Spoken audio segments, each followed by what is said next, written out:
स्वागत है आप सभी का लोक बंधु के YouTube चैनल पर। तो अपने जो SI MCQ रिवीजन सीरीज चल रही थी जिसके अंदर अपने Indian economic survey, Rajasthan economic survey और साथ ही साथ जो करंट अफेयर्स है उसका अपने रिवीजन कर रहे थे। तो उस सीरीज के अंदर जो अपने इंडियन इकोनॉमिक सर्वे जो है, अगर मैं बात करूं इंडियन इकोनॉमिक सर्वे की, तो इसका आपने कितना रिवीजन कर चुके हैं एक बार मैं आपको बता देता हूं। तो इंडियन इकोनॉमिक सर्वे के अंदर अपने एक तो इंडियन बजट पढ़ चुके हैं पूरा का पूरा, एक इंडियन इकोनॉमिक सर्वे का जो सार है वो पढ़ चुके हैं। इसके अलावा इसका जो चैप्टर 2 है, ठीक है, राजकोषीय समेकन वाला, वो अपने पढ़ चुके हैं। ठीक है, अब इंडियन इकोनॉमिक सर्वे में एसआई के सिलेबस के अकॉर्डिंग और कौन कौन से चैप्टर इंपॉर्टेंट है जो हमें पढ़ने हैं। तो उसके अंदर एक तो आता है चैप्टर 3 जो कि मौद्रिक प्रबंधन से रिलेटेड है, बैंकिंग वगैरह से रिलेटेड।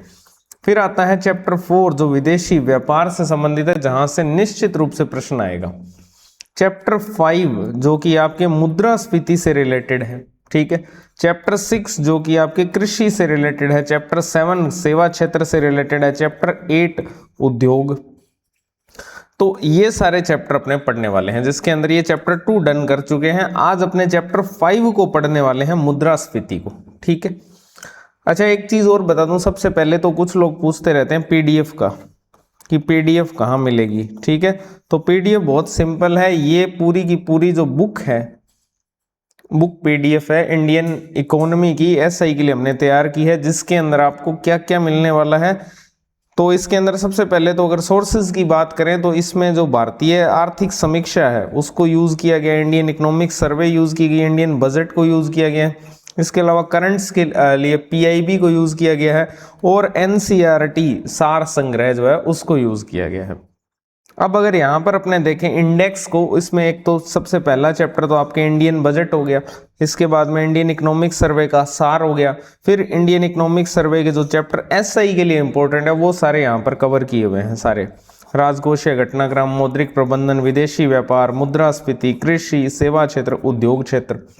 फिर इसके बाद में जनवरी से लेकर जून तक का जो करंट अफेयर्स है इकोनॉमी का, वो सारा यहाँ पर एक अलग चैप्टर के माध्यम से कवर किया गया है टॉपिक वाइज। इसी प्रकार फिर जितना भी एसआई का सिलेबस है इकोनॉमी का, उसके एनसीईआरटी में से एमसीक्यूज जो हैं वो कवर किए गए हैं, उसकी विस्तृत जो व्याख्या है उसके थ्रू सारे कंसेप्ट जो हैं वो कवर किए गए हैं। अगर आपको देखने हैं तो डेमो फाइल पड़ी है टेलीग्राम चैनल पर, मैं आपको बता देता हूं, टेलीग्राम चैनल लोकबंधु 2025, यहाँ पर डेमो फाइल पड़ी है, वहां से आप देख सकते हो, ठीक है। और इसको बाई करने के लिए आपको इस व्हाट्सएप नंबर पर मैसेज करना है 9145902683। यहाँ पे आप मैसेज कर दो कि इंडियन इकोनॉमी की पीडीएफ चाहिए, तो आपको वहां पर मिल जाएगी, ठीक है। तो इस प्रकार से जैसे ये क्वेश्चन है पंचवर्षीय योजना का, तो आप देख सकते हो इसमें पूरा का पूरा जो पंचवर्षीय योजना है, 5वीं पंचवर्षीय योजना, उसको कवर कर दिया गया है। इस प्रकार बड़ी बड़ी व्याख्याओं के थ्रू जो है सारे कंसेप्ट कवर कर दिए गए हैं और ये सब टॉपिक वाइज एमसीक्यूज आपको देखने को मिलेंगे, ठीक है। तो अब आते हैं बैक टू द टॉपिक। आज जो अपने चैप्टर पढ़ रहे हैं वो है अपना चैप्टर 5 मुद्रास्फीति, ठीक है, मुद्रास्फीति या फिर इन्फ्लेशन। तो इस चैप्टर के अंदर अगर अपने बात करें तो दो इसके मेन सोर्स हैं। एक तो आपका इसका जो कंसेप्चुअल पार्ट है वो आप एनसीईआरटी से पढ़ सकते हो, ठीक है, वहां से ज्यादातर क्वेश्चन बनते हैं। इसके अलावा इसका जो व्यवहारिक भाग है वो आप इंडियन इकोनॉमिक सर्वे में से पढ़ें, ठीक है, जो मैं आपको आज पढ़ाने वाला हूं, वहां से भी प्रश्न आते हैं, ठीक है। तो जो इंडियन इकोनॉमिक सर्वे में जो मुद्रास्फीति दी हुई है वो अपने पढ़ने वाले हैं।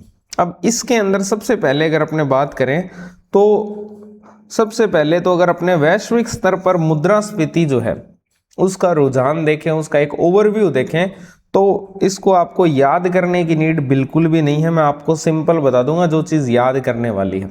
ये सिर्फ एक रेफरेंस के तौर पर चीजों को याद रखना होता है कि बढ़ी है, घटी है, क्या स्थिति है। आंकड़ा एग्जैक्ट कहाँ याद करना है वो मैं अपने आप बता दूंगा आपको, ठीक है। वैश्विक प्रवृत्ति की अगर अपने बात करें तो जो वैश्विक मुख्य मुद्रास्फीति है, ठीक है, देखो दो प्रकार की मुद्रास्फीति यहां पर अपने निकालते हैं। एक होती है हेडलाइन, हेडलाइन होती है मुख्य, और एक अपने निकालते हैं कोर मुद्रास्फीति।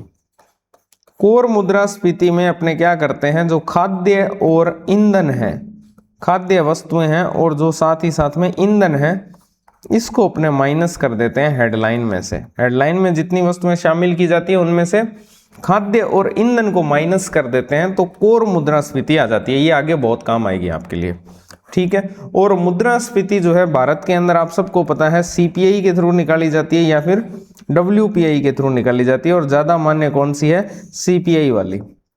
वैश्विक स्तर पर बात करें तो आईएमएफ जो है वो मुद्रास्फीति के अनुमान जो है वो जारी करता है। अब यहां पर अगर अपने प्रवृत्ति को देखें तो वैश्विक जो मुख्य मुद्रास्फीति है यानी कि हेडलाइन जो इन्फ्लेशन है वो 2022 के अंदर 8.7% थी, उससे घटकर कितनी हो गई है, 4.2% हो गई है। कितनी हो गई है, 4.2% हो गई है। तो वैश्विक स्तर पर अगर मुद्रास्फीति की बात करें, क्या ये याद करना है 4.2%? बिल्कुल भी नहीं करना, ठीक है। तो वैश्विक स्तर पर वित्त वर्ष अगर अपने बात करें कि वित्त वर्ष नहीं, कैलेंडर ईयर की अगर अपने बात करें 2025 की, तो वो 4.2% हो गई है। कितनी हो गई है, 4.2%। हेडलाइन मुद्रास्फीति की बात हो रही है। अब इसमें भी दो प्रकार की बातें आती है, एक आती है विकसित अर्थव्यवस्था और एक आती है उभरती या फिर विकासशील अर्थव्यवस्थाओं की क्या स्थिति है। अगर हम विकसित अर्थव्यवस्थाओं की बात करें यानी कि विकसित देशों की अर्थव्यवस्था, विकसित अर्थव्यवस्था की अगर अपने बात करें तो यहाँ की जो मुद्रास्फीति है वो 2 से लेकर 3% की जो सीमा है उसके अंदर स्थिर है, ठीक है। अगर अपने इसको मोटे तौर पर देखें तो जो वैश्विक मुद्रास्फीति है कैलेंडर ईयर 2025 की, वो तो है 4.2%, ठीक है। इसमें भी अगर अपने देखें कि विकसित देशों की क्या स्थिति है, तो विकसित देशों की स्थिति है वो 2 से लेकर 3% का जो स्तर है इसके अंदर आके स्थिर है। 2 से लेकर 3% की जो सीमा है उसमें स्थिर है इनकी विकसित अर्थव्यवस्थाओं की। लेकिन जो उभरती अर्थव्यवस्थाएं हैं या फिर जो विकासशील अर्थव्यवस्थाएं हैं उनकी मुद्रास्फीति की अगर अपने बात करें तो वो 5.3% पर आ गई है 9.7% से गिरकर, ठीक है। तो गिरावट देखने को मिली है विकसित अर्थव्यवस्थाओं में और उभरती अर्थव्यवस्थाओं के अंदर। 5.3% जो है विकासशील या फिर उभरती अर्थव्यवस्थाओं की स्थिति है। विकासशील या फिर उभरती अर्थव्यवस्थाओं के अंदर क्या स्थिति है, 5.3%। तो ये पूरी की पूरी बात है। वैश्विक मुद्रास्फीति जो है वो 4.2% है। विकसित अर्थव्यवस्थाओं की बात करें तो 2 से 3% है। उभरती और विकासशील अर्थव्यवस्थाओं की 5.3% है, ठीक है।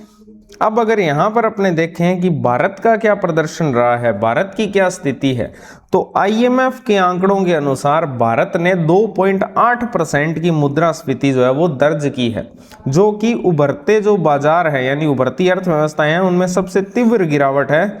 लगभग 1.8% अंकों की गिरावट हुई है भारत की मुद्रास्फीति में। तो अगर अपने भारत की मुद्रास्फीति देखें आईएमएफ के आंकड़ों के अनुसार, तो भारत की जो मुद्रास्फीति है यहाँ पर जो गिरावट हुई है भारत के अंदर वो सबसे तीव्र गिरावट है उभरती अर्थव्यवस्थाओं में। तो भारत की जो है वो 2.8% है मुद्रास्फीति आईएमएफ के अनुमान के अनुसार। कितनी है, 2.8%। और उभरती अर्थव्यवस्थाओं के अंदर सबसे तीव्र गिरावट हुई है भारत के अंदर, सबसे तीव्र गिरावट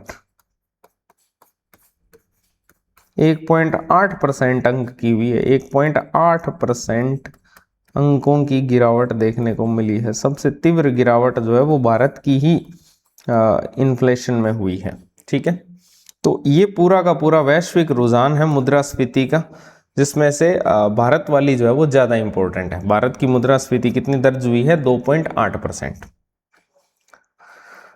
यही सेम बातें इस टेबल के थ्रू लिखी गई है जिसमें इनका कारण भी बताया गया है। तो कथन और कारण वाले अगर प्रश्न आते हैं तो यहां से बन सकते हैं कि वैश्विक जो आपके मुद्रास्फीति है वो 4.2% है, ठीक है। उसका कारण क्या है, खाद्य और ऊर्जा कीमतों के अंदर जो नरमी हुई है उसके कारण ये मुद्रास्फीति जो है वो कम हुई है। खाद्य और जो ऊर्जा की जो कीमतें हैं उनमें नरमी, आप कमी भी बोल सकते हो, इसको नरमी भी बोल सकते हो, ठीक है। विकसित अर्थव्यवस्थाएं जो है वो 2.5% पर है, 2 से 3% की सीमा के बीच में थी, तो ये 2.5% पर है कैलेंडर ईयर 2025 के अंदर इनकी मुद्रास्फीति दर। तो इसका रीजन क्या बताया गया है, केंद्रीय बैंकों की जो मौद्रिक नीति है उसमें सख्ती की गई है, जिस कारण से ये 2.5% के सीमा स्तर में स्थिर है ये, ठीक है। फिर उभरते बाजारों की अगर अपने बात करें तो उभरते बाजारों की 5.3% है, जिसका रीजन है आयातित वस्तुओं की कम लागत, ठीक है। कथन दे देगा कि कैलेंडर ईयर 2025 के अंदर उभरती अर्थव्यवस्थाओं की मुद्रास्फीति दर 5.3% के स्तर पर रही है। कारण नीचे लिखेगा कि आयातित वस्तुओं की कम कीमत इसका मुख्य कारण है, ठीक है। तो फिर कथन कारण जो भी है सही व्याख्या करता है नहीं करता है वो सब आप देख लोगे, ठीक है। तो ये इसका कारण है, आयातित वस्तुओं की जो है वो लागत में कमी आई है, जिस कारण से ये मुद्रास्फीति की दर जो है वो कम हुई है। इसके अलावा अमेरिका, यूरो क्षेत्र, यूके, जापान, चीन, इन सबको छोड़ दो, आप तो भारत वाली पर फोकस करो, ठीक है। भारत की जो मुद्रास्फीति दर है अगर हम बात करें तो IMF अनुमान के अनुसार ये 2.8% है, जबकि फाइनेंशियल ईयर 2025 के अंदर ये 4.6% थी। कितनी थी? 4.6%। इसका मतलब 1.8% अंक की जो है इसमें कमी हुई है। ये तो IMF अनुमान के अनुसार है भारत की। अगर CPI देखोगे, CPI के अनुसार तो जो मुद्रास्फीति है वो 1.7% है, ठीक है। जिसका रीजन क्या रहा है, मजबूत GDP वृद्धि के साथ मुद्रास्फीति में गिरावट हुई है। GDP वृद्धि जो है इसका मुख्य कारण रही है। GDP वृद्धि कितनी रही है? लगभग 8%, ठीक है। तो मजबूत जो GDP वृद्धि है वो इसका एक मुख्य कारण रहा है, ठीक है।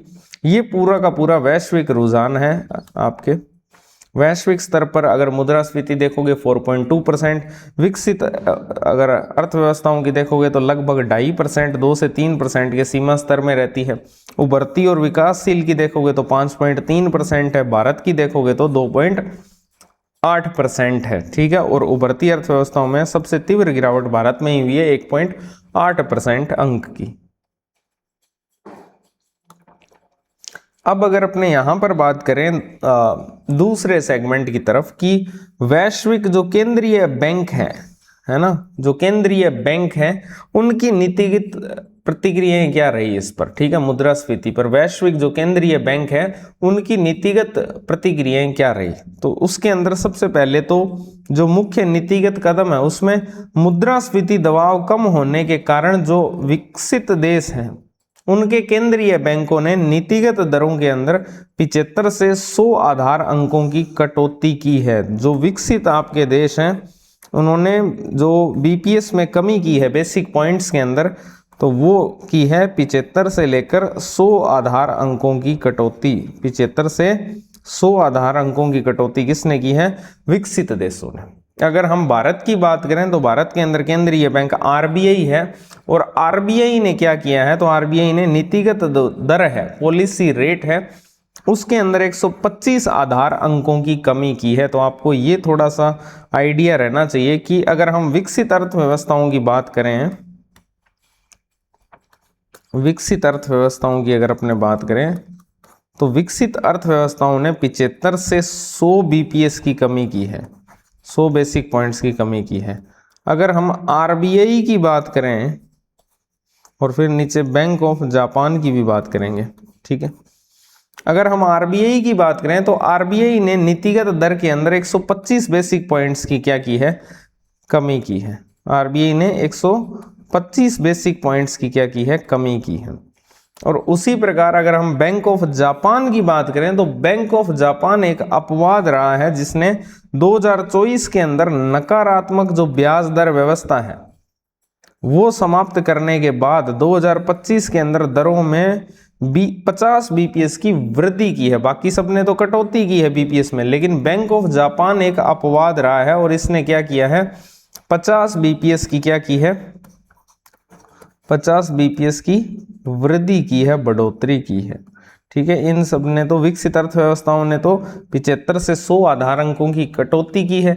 आरबीआई ने भी 125 बीपीएस की कटौती की है, जबकि बैंक ऑफ जापान जो है इसने 50 बीपीएस की क्या की है, वृद्धि की है। जिसका कारण क्या रहा है, उसका कारण ये रहा है 2024 के अंदर नकारात्मक जो ब्याज दर थी उसको समाप्त कर दिया था, जिसके कारण अब 2025 के अंदर इन दरों के अंदर जो है 50 बीपीएस की वृद्धि देखने को मिली है बैंक ऑफ जापान से, जो जापान का केंद्रीय बैंक है। ठीक है, तो ये पूरी की पूरी स्थिति है। अगर इसको मैं रिकॉल करवाऊँ आपको तो बहुत सिंपल सी बात है, विकसित देशों की जो है 75 से 100 बीपीएस की कटौती, आरबीआई ने 125 बीपीएस की कटौती की है और बैंक ऑफ जापान ने 50 बीपीएस की अपवाद राह है वृद्धि की है। ठीक है, अब कुछ प्रश्न देख लेते हैं।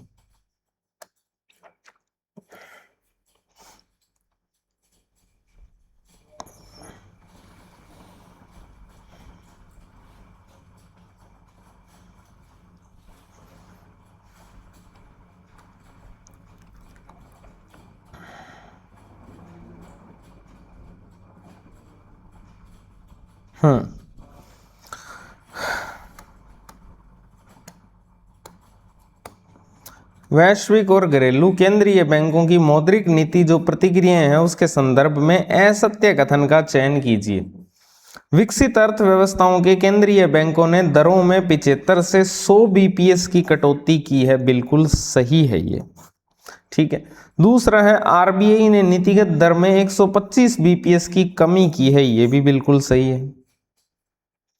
बैंक ऑफ जापान ने वर्ष 2025 के अंदर दरों के अंदर 50 बीपीएस की कटौती की है, ये गलत है, क्योंकि बैंक ऑफ जापान ने कटौती नहीं की है, बैंक ऑफ जापान ने क्या की है, वृद्धि की है। ठीक है, तो ये इसका एक अपवाद है। इसके अलावा फाइनेंशियल ईयर 2026 के लिए आरबीआई ने सीपीआई मुद्रास्फीति का अनुमान घटाकर 2% किया, ये आपने आगे पढ़ ही लेंगे, तो इसका सही आंसर हो जाएगा सी। ठीक है, चलो अब आगे चलते हैं। अब बात करते हैं अपने घरेलू जो मुद्रास्फीति है उसके क्या रुझान है, भारत की मुद्रास्फीति के क्या रुझान है, सीपीआई डब्ल्यूपीआई सब।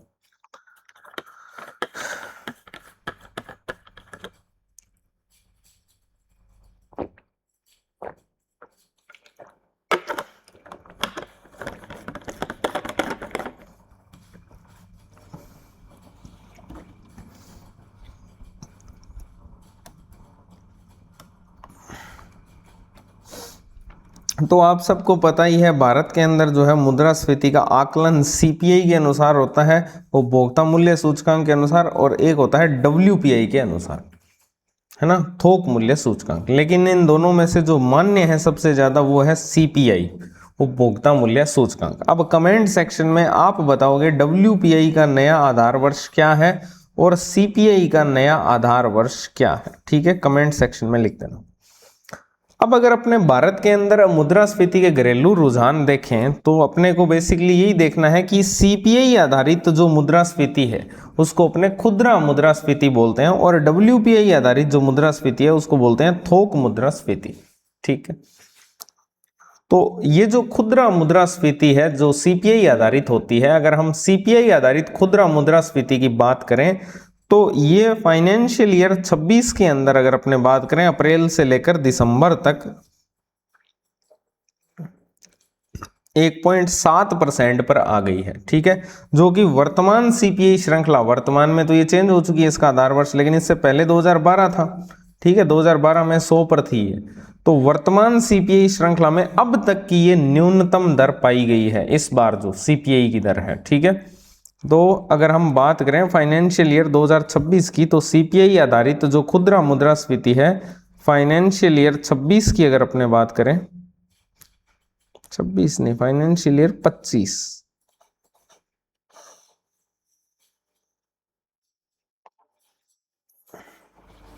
फाइनेंशियल ईयर अगर 25 की यहां पर बात करें, 26 नहीं होगा शायद, फाइनेंशियल ईयर 25 होगा, 26 का तो अनुमान ही नहीं निकाल सकते ना, तो फाइनेंशियल ईयर 25 हो गई है।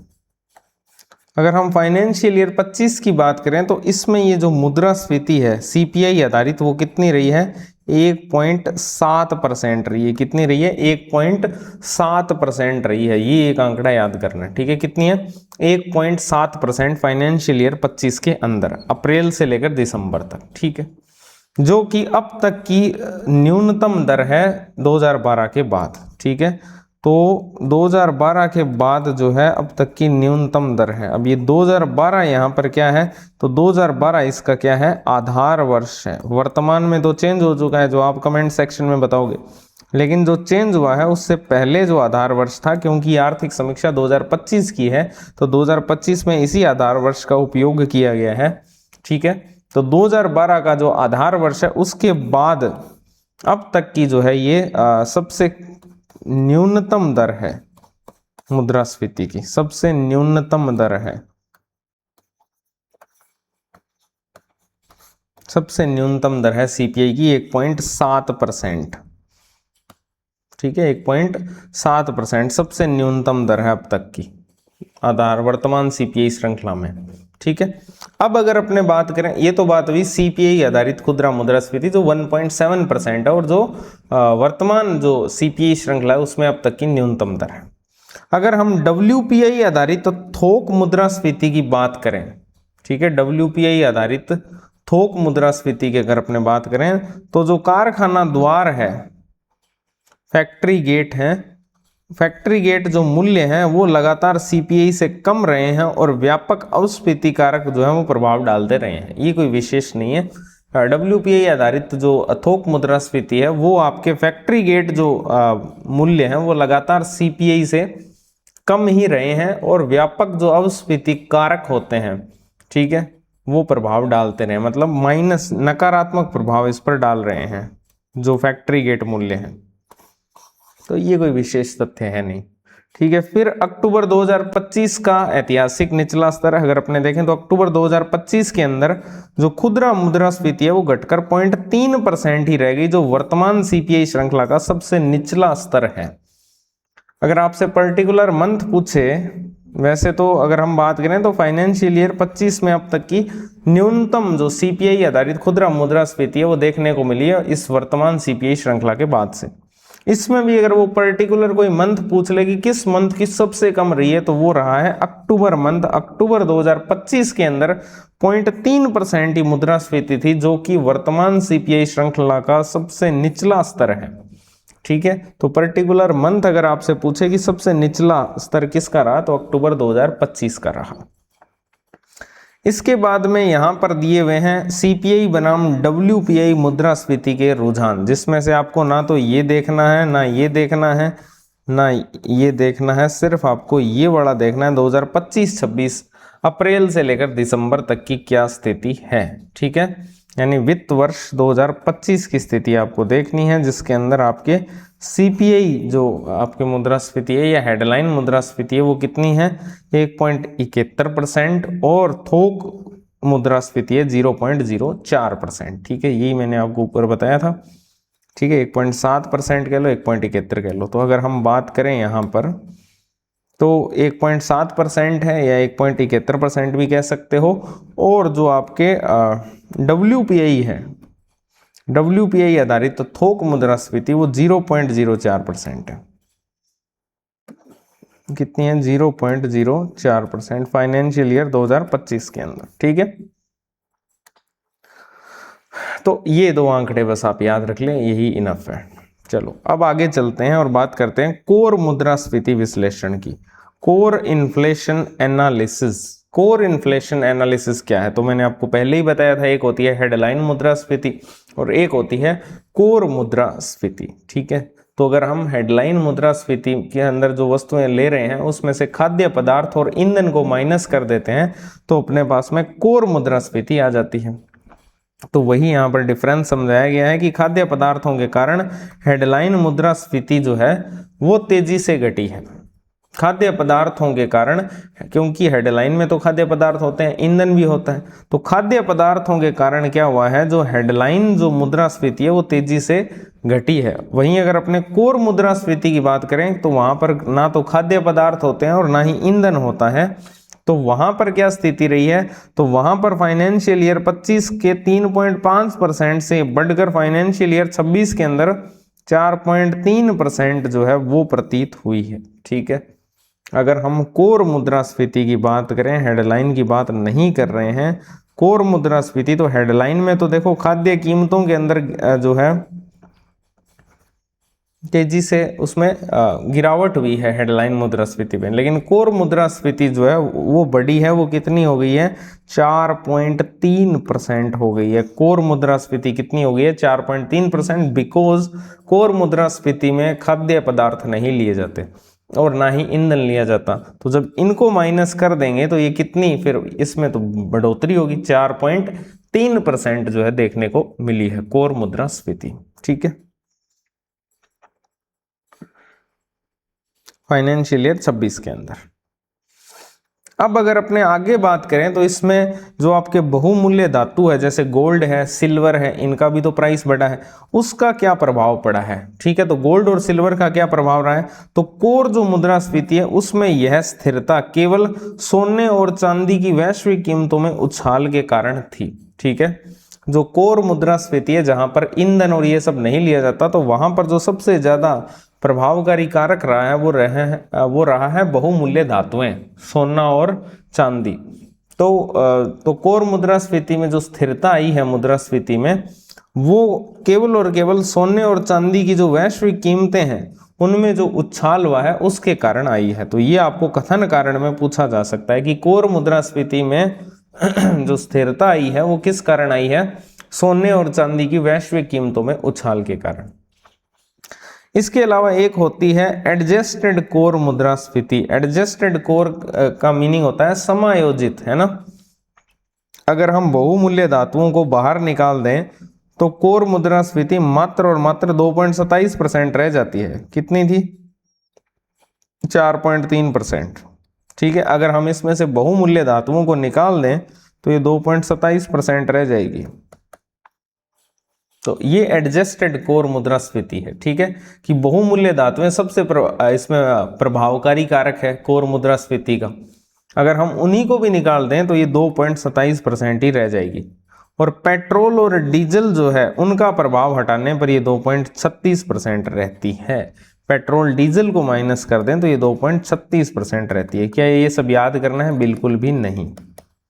ठीक है, अब चलते हैं नेक्स्ट टॉपिक की तरफ जो कि है आपके मुद्रास्फीति के निर्धारक। ये आपने कंसेप्चुअल पार्ट में जरूर पढ़ा होगा, लेकिन आपने वहां पर सिर्फ आधार प्रभाव पढ़ा होगा, संवेग प्रभाव आपने नहीं पढ़ा होगा। तो हो सकता है यहां से प्रश्न बना लिया जाए। मुद्रास्फीति के निर्धारक जो होते हैं, एक होता है संवेग प्रभाव या मोमेंटम इफेक्ट और एक होता है आधार प्रभाव या बेस इफेक्ट।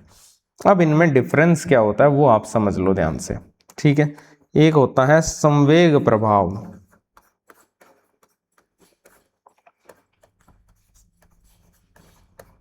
और एक होता है आधार प्रभाव, क्या लिख दिया, संवेग प्रभाव, और एक होता है आधार प्रभाव। ठीक है, तो जो संवेग प्रभाव होता है वो वर्तमान वर्ष से संबंधित होता है, जबकि आधार प्रभाव जो है वो पिछले वर्ष से संबंधित होता है। ठीक है, संवेग प्रभाव जो है वो वर्तमान वर्ष से संबंधित है और आधार प्रभाव जो है वो गत वर्ष से संबंधित है या पिछले वर्ष से संबंधित है। बस ये डिफरेंस होता है इनके अंदर। उसके अलावा अगर अपने बात करें तो संवेग प्रभाव के अंदर वर्तमान वर्ष के अंदर महीने दर महीने होने वाला जो मूल्य परिवर्तन है उसको देखा जाता है, जबकि आधार प्रभाव में पिछले वर्ष के समान महीनों में हुए मूल्य परिवर्तनों का वर्ष दर वर्ष मुद्रास्फीति पर प्रभाव देखा जाता है। तो इसके अंदर जो है जो संवेग प्रभाव है इसमें मंथ ऑन मंथ देखा जाता है प्रभाव, है ना, महीने दर महीने, जबकि आधार प्रभाव में ईयर ऑन ईयर देखा जाता है, वर्ष दर वर्ष देखा जाता है। तो ये दो बेसिक डिफरेंस है इनमें अगर आपसे पूछ लिया जाए तो संवेग प्रभाव और आधार प्रभाव में। ठीक है, तो वही सिंपल बात कि संवेग प्रभाव वर्तमान वर्ष के अंदर महीने दर महीने जो मूल्य परिवर्तन हो रहा है हर महीने उसको देखेगा। मोमेंटम तेजी से चलता है ना, तो महीने दर महीने देखेगा। आधार प्रभाव जो बेस इफेक्ट है वो पिछले वर्ष के समान महीनों में हुए मूल्य परिवर्तनों का वर्ष दर वर्ष मुद्रास्फीति पर क्या प्रभाव पड़ रहा है उसका अध्ययन करता है। ठीक है, ये इनमें डिफरेंस है। फाइनेंशियल ईयर 2026 के अंदर अगर अपने देखें इनकी क्या भूमिका रही है, तो फाइनेंशियल ईयर 26 के अंदर मुद्रास्फीति की दिशा को तय करने में आधार प्रभाव जो है उसकी मुख्य भूमिका रही है। मेन तो आधार प्रभाव ही होता है। तो फाइनेंशियल ईयर 26 के अंदर जो मुद्रास्फीति की दिशा है उसको तय करने में किसकी महत्वपूर्ण भूमिका रही है? आधार प्रभाव की। 9 में से 7 महीनों में से इसका जो है नीचे की ओर प्रभाव जो है संवेग प्रभाव से अधिक रहा है। ठीक है, 9 में से 7 महीनों में इसका नीचे की ओर जो प्रभाव है, नीचे की ओर प्रभाव का मतलब है आपके डिसइंफ्लेमेटरी इफेक्ट, ठीक है, वो संवेग प्रभाव से अधिक रहा है। तो इसका मतलब है आधार प्रभाव की जो है भूमिका ज्यादा है संवेग प्रभाव से। ठीक, ये है मुद्रास्फीति के निर्धारक।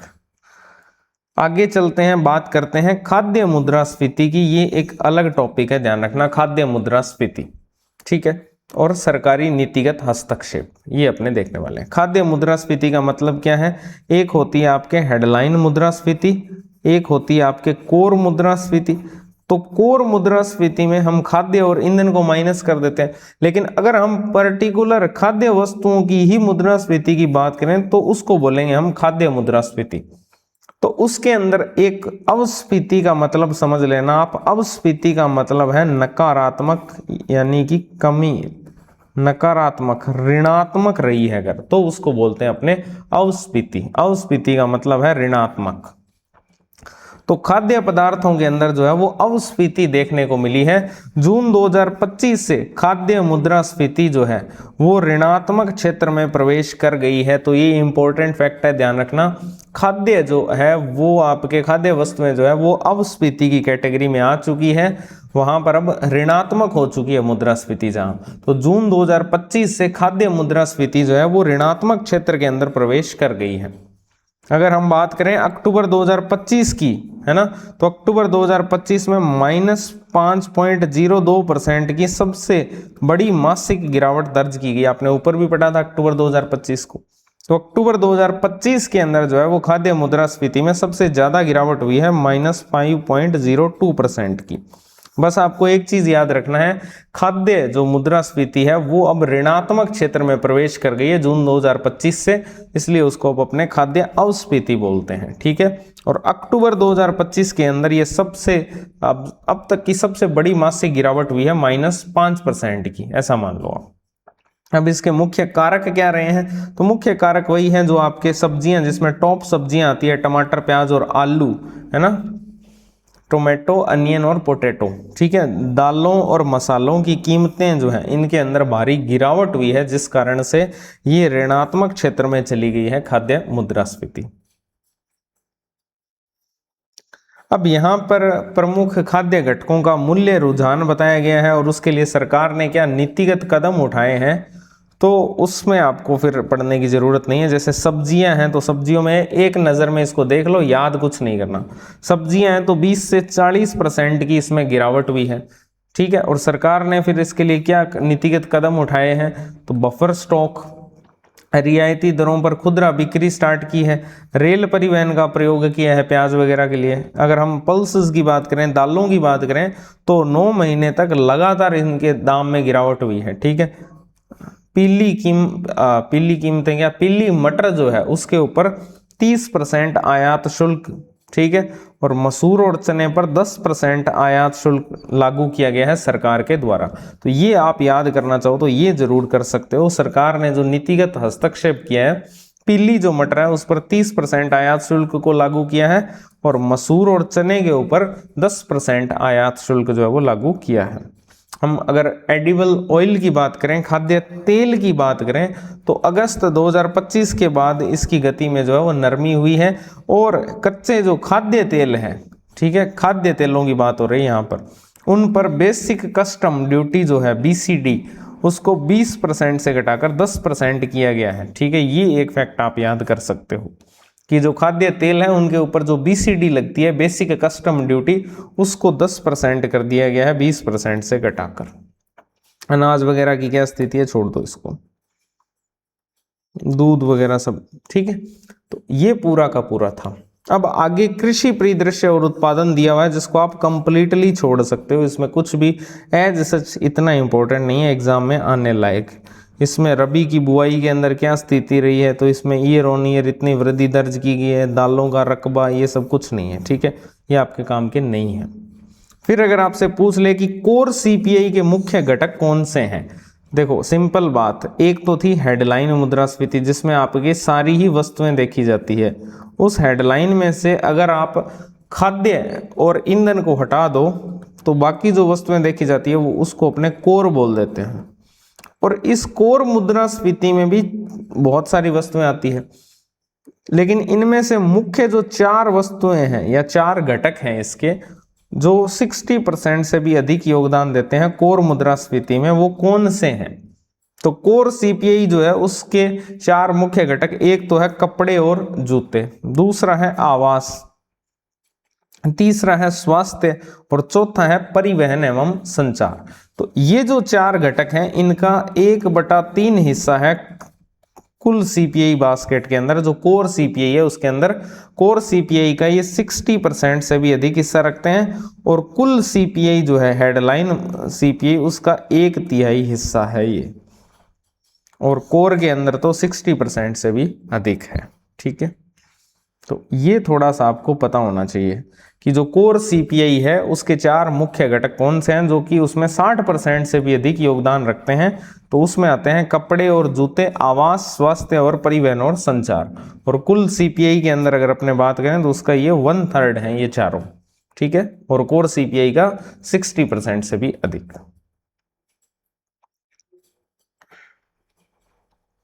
चलो कुछ प्रश्न देख लेते हैं एक बार।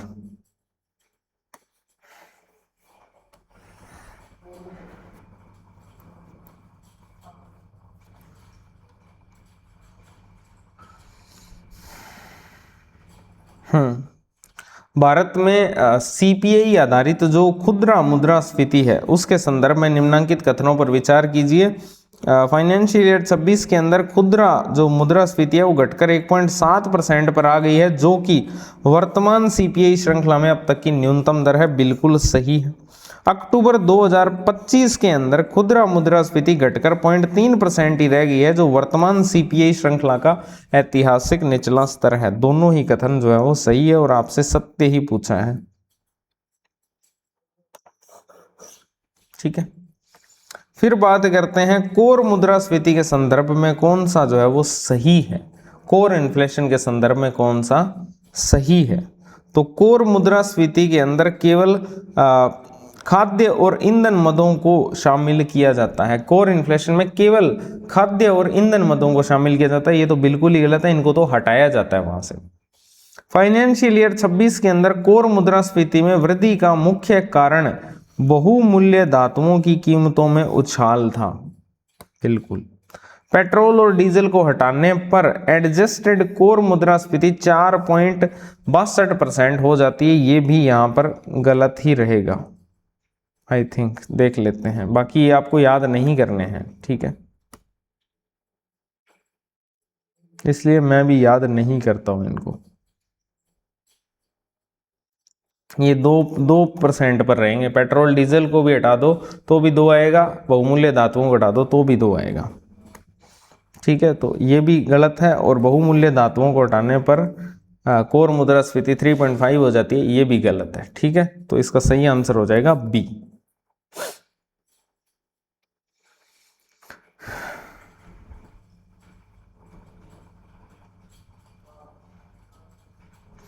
कोर उपभोक्ता मूल्य सूचकांक या कोर सीपीआई बास्केट के अंदर निम्नलिखित में से कौन से 4 मुख्य घटक शामिल हैं जो कोर माप का 60% से अधिक हिस्सा बनाते हैं? तो ये आपको पता ही है। इसमें एक तो कपड़े और जूते आ जाएंगे, एक आवास, एक स्वास्थ्य और एक परिवहन और संचार।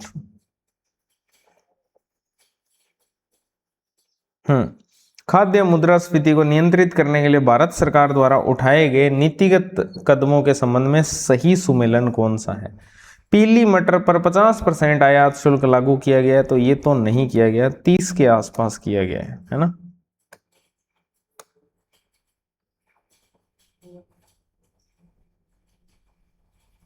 कहाँ है?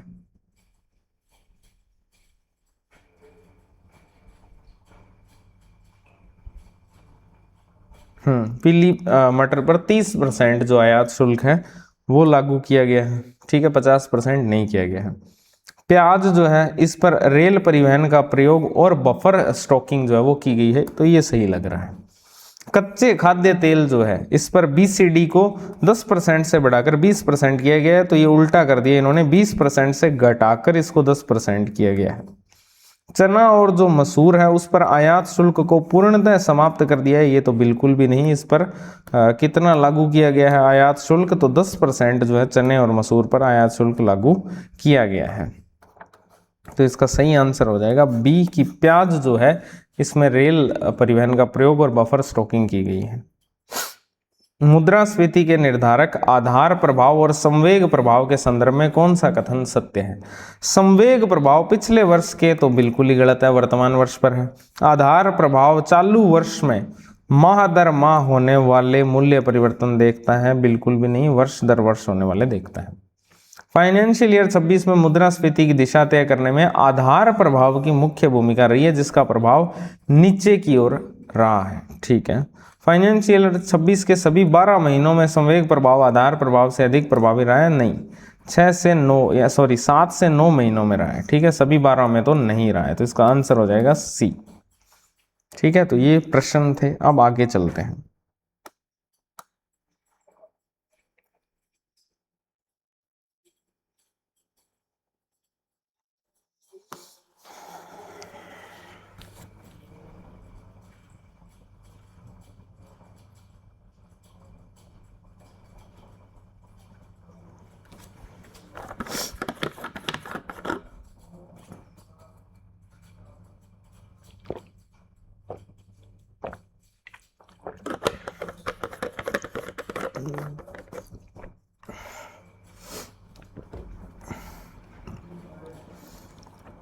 इसके बाद अपने को बात करनी है जीडीपी डिफ्लेक्टर और टीओटी की, यानी कि टर्म्स ऑफ ट्रेड्स, व्यापार की शर्तें।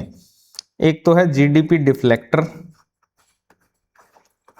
और एक अपने को बात करनी है टीओटी की, यानी टर्म्स ऑफ ट्रेड, व्यापार की शर्तें। तो अगर हम जीडीपी डिफ्लेक्टर की बात करें तो जीडीपी डिफ्लेक्टर निकाला जाता है नॉमिनल जीडीपी जो होती है उसको रियल जीडीपी से डिवाइड करके। तो ये सीधा सीधा आपसे पूछा जा सकता है कि जो आपके जीडीपी अस्फीति कारक है या फिर जीडीपी डिफ्लेक्टर है उसको निकालने का क्या फॉर्मूला है, जीडीपी डिफ्लेक्टर निकालने का क्या फॉर्मूला है। तो ये फॉर्मूला है बहुत ही सिंपल, नॉमिनल जीडीपी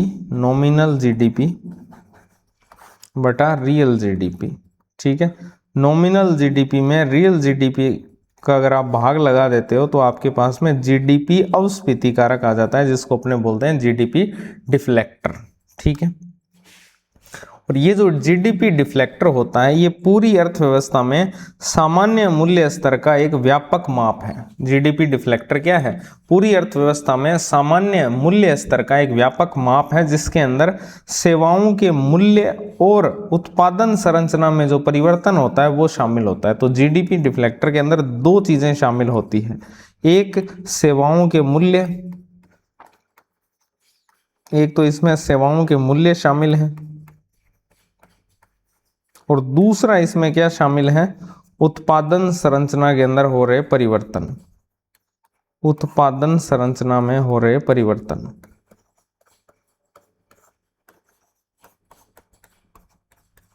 तो ये दो चीजें आपके जीडीपी डिफ्लेक्टर में शामिल है, ठीक है।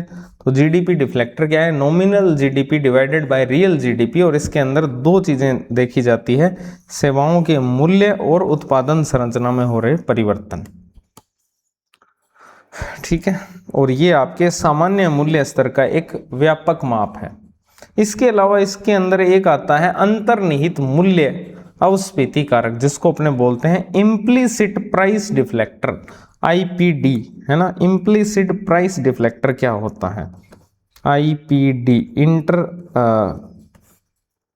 अंतर्निहित जो आपके इम्प्लीसिट प्राइस डिफ्लेक्टर है, अंतर्निहित मूल्य अस्फीति कारक है, वो क्या होता है? तो वर्तमान मूल्य जो जीवीए है उसको स्थिर मूल्य जीवीए से विभाजित करके इसको निकाला जाता है। आईपीडी या फिर अंतर्निहित जो प्राइस डिफ्लेक्टर है वो आपके जीवीए जो है एट करंट प्राइस, अगर हम इसको जीवीए एट कांस्टेंट प्राइस से डिवाइड कर देते हैं, जीवीए करंट प्राइस पर अगर हम इसको कांस्टेंट प्राइस से डिवाइड कर देते हैं जीवीए को, ठीक है, करंट प्राइस पर जीवीए कितना था, कांस्टेंट प्राइस पर जीवीए कितना है, अगर हम इन दोनों को डिवाइड कर देते हैं तो अपने पास में आ जाता है इम्प्लिसिट प्राइस डिफ्लेक्टर या फिर अंतर्निहित मूल्य अस्फीति कारक। ठीक है,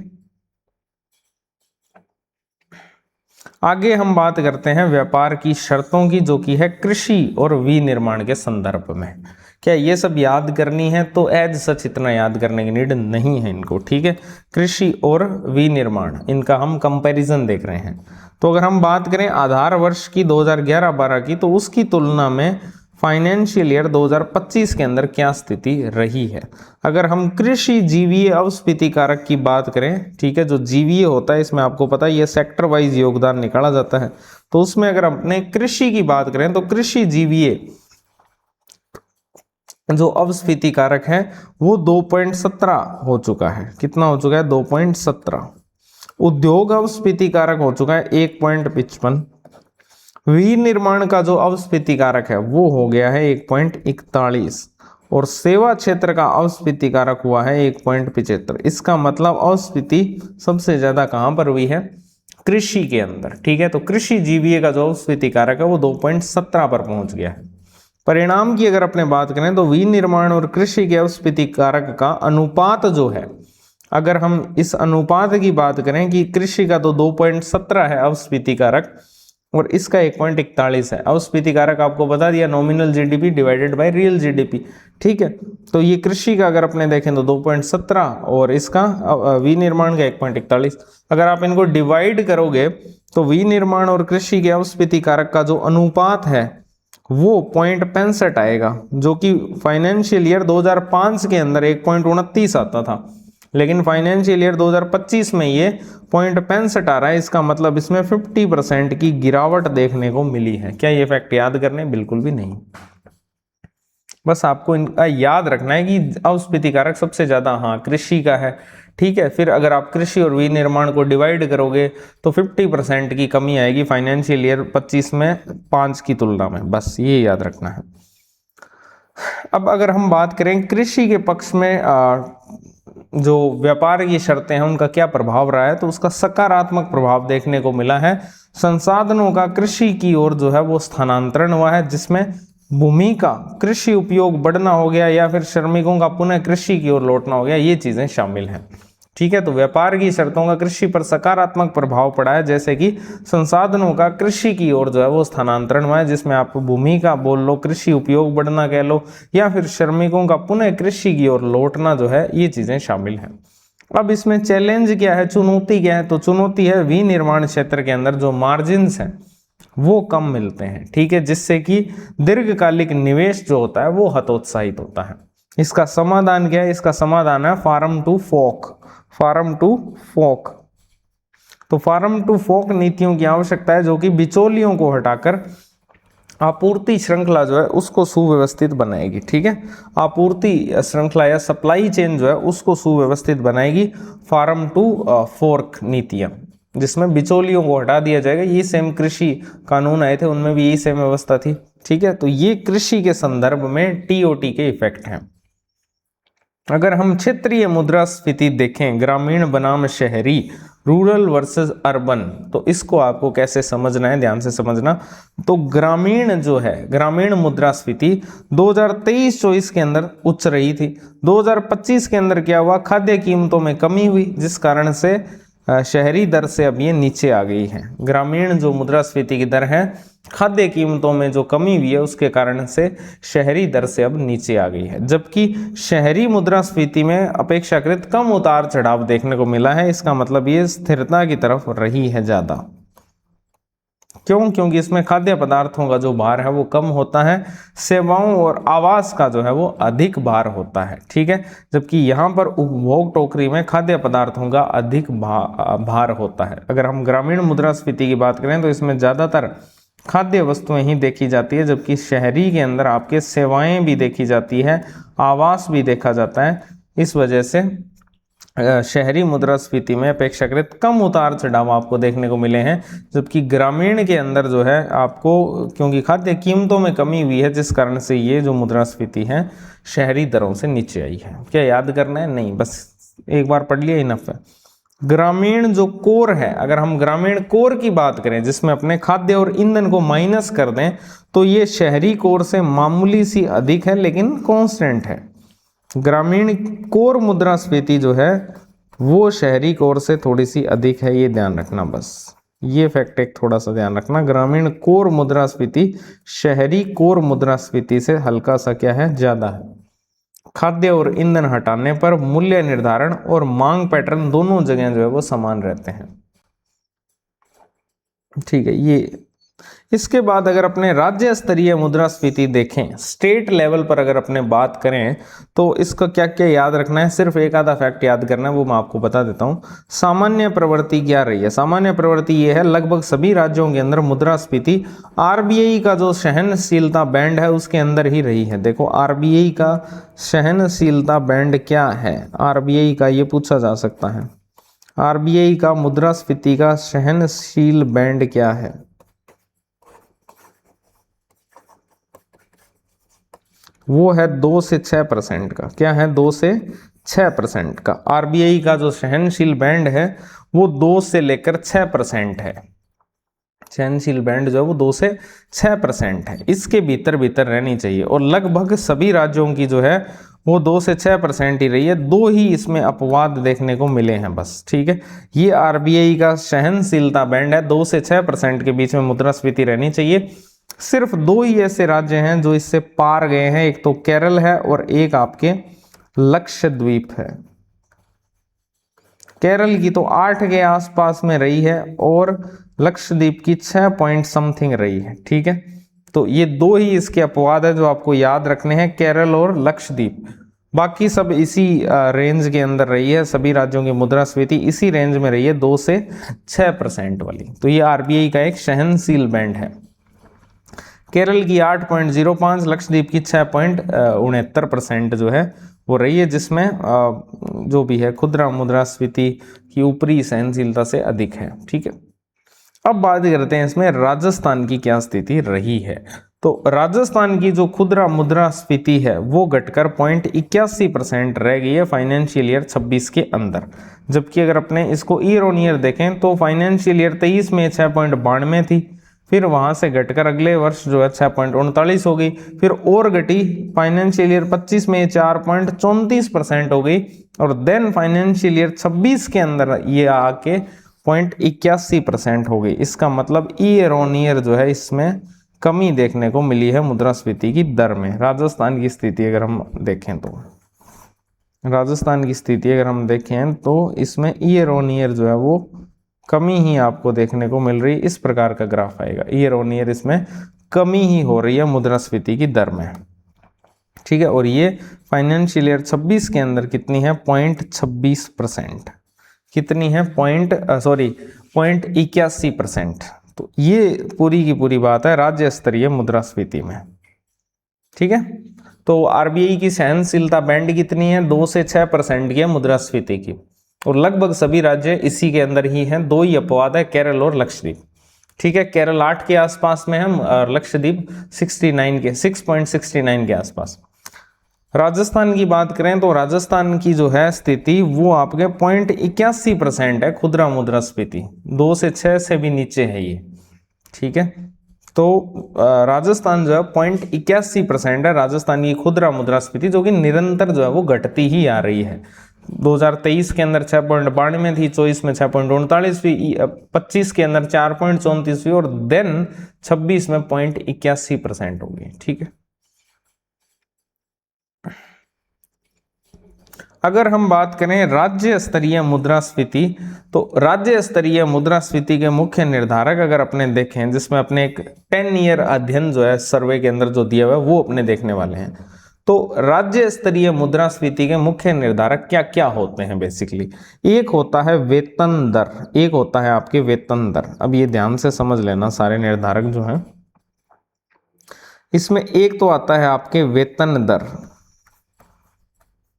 तो वेतन दर जो है वो आपके अगर वेतन उच्च है तो मुद्रास्फीति भी उच्च होगी, यानी राज्यों के बीच वेतन अंतर और मुद्रास्फीति के बीच में सकारात्मक संबंध है। तो वेतन दर और मुद्रास्फीति एक दूसरे के समानुपाती होते हैं, ये आप यहां पर ध्यान से समझना। अगर वेतन दर या वेतन उच्च है तो मुद्रास्फीति भी उच्च होगी, है ना।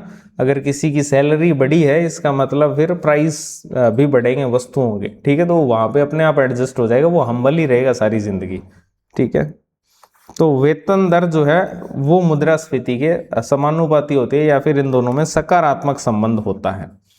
फिर अगर हम बात करें जीडीपी वृद्धि और कोविड इफेक्ट की, तो इन्होंने भी इस पर सकारात्मक संबंध ही पाया जाता है। इनमें जीडीपी वृद्धि और कोविड इफेक्ट का भी जो है मुद्रास्फीति के साथ एक सकारात्मक संबंध है। फिर इसी प्रकार से औद्योगिक उत्पादन की हिस्सेदारी अगर हम देखें तो वो एक नकारात्मक संबंध, नकारात्मक प्रभाव डालता है औद्योगिक उत्पादन, जिसमें कि आपूर्ति पक्ष जो है उसकी दक्षता जो है वो मूल्य दबाव को कम कर देती है। सप्लाई जो पक्ष है, जिसमें सप्लाई करने वाला आपूर्ति पक्ष जो है उसकी जो एफिशिएंसी है वो मूल्य दबाव जो है उसको कम कर देती है। तो दक्षता का वैसे तो समानुपाती अगर होता तो ये फिर ज्यादा करना था दक्षता तो, लेकिन इसको कम कर देती है। इसका मतलब इन दोनों के बीच में एक नकारात्मक संबंध है, ठीक है। इसका 1/, समानुपाती है यानी व्युत्क्रमानुपाती है। तो आपूर्ति पक्ष की दक्षता जो है वो मूल्य दबाव को कम करती है, जिस कारण से औद्योगिक उत्पादन की हिस्सेदारी जो है उसका मुद्रास्फीति के साथ में एक नकारात्मक संबंध है। जीएसटी कार्यान्वयन, तो जीएसटी कार्यान्वयन जो है उसका तटस्थ प्रभाव है, तो ना सकारात्मक है ना ही नकारात्मक है, ठीक है। राज्य स्तरीय मुद्रास्फीति के ये प्रमुख निर्धारक है। वेतन दर सकारात्मक प्रभाव, जीडीपी वृद्धि कोविड प्रभाव सकारात्मक, औद्योगिक उत्पादन की हिस्सेदारी नकारात्मक, जीएसटी कार्यान्वयन तटस्थ, ठीक है। चलो नेक्स्ट, मुद्रास्फीति परिदृश्य और भावी अनुमान, ये थोड़ा सा आपको समझना है, ठीक है, इसको अच्छे से समझना। भावी अनुमान क्या है, आरबीआई की बात कर लेते हैं, और ये अनुमान 2026-27 के हैं, ये ध्यान रखना। आरबीआई की बात कर लेते हैं, तो आरबीआई के क्या क्या अनुमान हैं।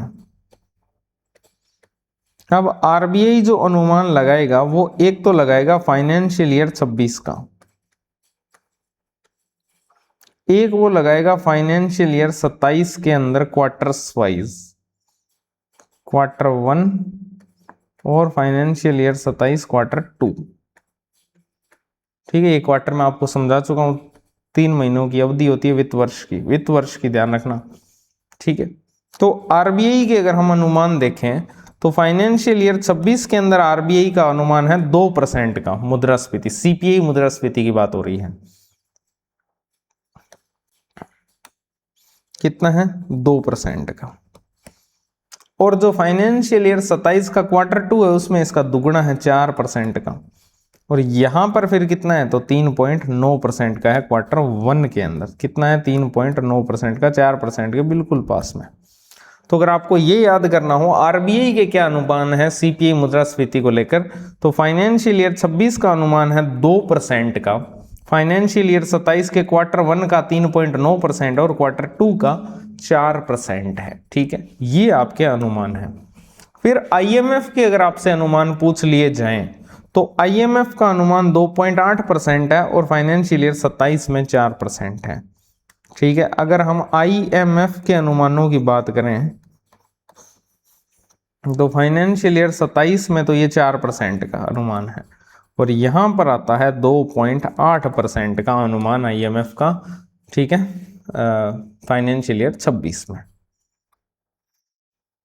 अब आगे क्या क्या भावी जोखिम है और अनुकूल कारक है, तो अनुकूल कारक में तो आपको पता ही है मानसून और जो जलाशय स्तर है उनके अंदर सुधार से रबी की जो बुआई है वो मजबूत होगी, ठीक है, और बफर स्टॉक की स्थिति बेहतर होगी। इसी प्रकार से विश्व बैंक के अनुसार फाइनेंशियल ईयर 27 के अंदर वैश्विक जो कमोडिटी कीमतें उनमें लगभग 7% की गिरावट का अनुमान है। जोखिम या फिर अनिश्चितताएं क्या हो सकती है, तो एक तो वैश्विक भू राजनीतिक तनाव हो सकता है, कच्चे तेल की आपूर्ति जो है वो, आधार वस्तुओं की बढ़ती कीमत, बहुमूल्य धातुओं में निवेशकों के द्वारा सुरक्षित निवेश की मांग करना, ये सारे जोखिम या अनिश्चितताएं शामिल है, ये कोई विशेष नहीं है। ठीक है, तो लास्ट में आपको सिर्फ इतना याद रखना है, अनुमान क्या है मुद्रास्फीति के। आरबीआई का अनुमान है फाइनेंशियल ईयर 26 का 2% का, फाइनेंशियल ईयर 27 के Q1 का 3.9% है और Q2 का 4% है। आईएमएफ का अनुमान फाइनेंशियल ईयर 26 का है 2.8% और इनका है 4%। ठीक है, ये सारा का सारा अनुमान है इनका। ये आपका पूरा का पूरा चैप्टर है मुद्रास्फीति का। सर्वे में जितना भी आपके काम का लिखा हुआ था वो मैंने आपको सारा पढ़ा दिया है। प्रश्न देख लेते हैं। वित्त वर्ष 2025-26 के दौरान राजस्थान में खुदरा मुद्रास्फीति दर जो है वो कितनी रही है, तो राजस्थान की मैंने आपको बताया 0.81% रही है, जो कि सहनशीलता बैंड से भी नीचे है। जीडीपी डिफ्लेक्टर और व्यापार की शर्तों के संबंध में निम्नांकित कथनों पर विचार कीजिए। जीडीपी डिफ्लेक्टर की गणना नॉमिनल जीडीपी बटा रियल जीडीपी सूत्र से की जाती है, बिल्कुल ठीक है। आधार वर्ष की तुलना में फाइनेंशियल ईयर 25 के अंदर कृषि जीवीय अवस्फीति कारक 2.17 और विनिर्माण 1.41 से अधिक रहा, बिल्कुल सही बात है। व्यापार की शर्तें विनिर्माण के पक्ष में स्थानांतरित हुई है। व्यापार की शर्तें विनिर्माण के पक्ष में स्थानांतरित हुई है या कृषि के?